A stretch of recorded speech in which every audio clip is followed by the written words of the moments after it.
Hindi. Do you think that there's so much literature being produced these days? No. What are your thoughts in which language are they in? It's a mix. Yeah. And thinking about conversations or something, deep conversations, can you have them in Hindi? You can, right?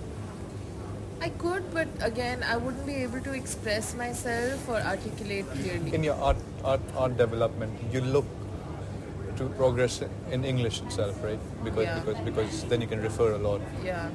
But then the point I'm trying to get at is many Indians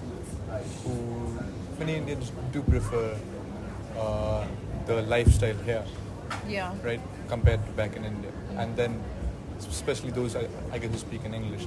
I don't think that I would make a decision to move to a certain place just because I speak the language. Just culturally, I feel like I can relate more to how people think over here than in a lot of instances in Delhi. For me, my primary mode of communication is through English, even when I'm back home.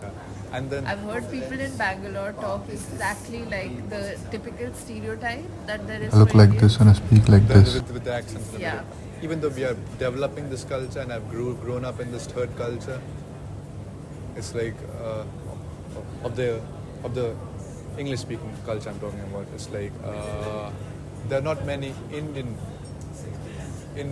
artists that I can refer to. Like I was never interested in Chetan Bhagat or something. It's actually Chetan Bhagat is an idiot. Chetan Bhagat is like He writes he's these a writer like, in English love stories. There's this new culture starting. Many people now.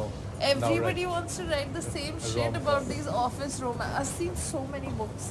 I went to this one bookstore and I saw a bunch of books and I was like flipping through it, opening it, and it was making me laugh because it was so bad. I'm standing there and they're like having a romantic conversation like in the story. The English is wrong. Yeah. I'm like, who edited this? Who put this out to be published? Exactly. It's so bad.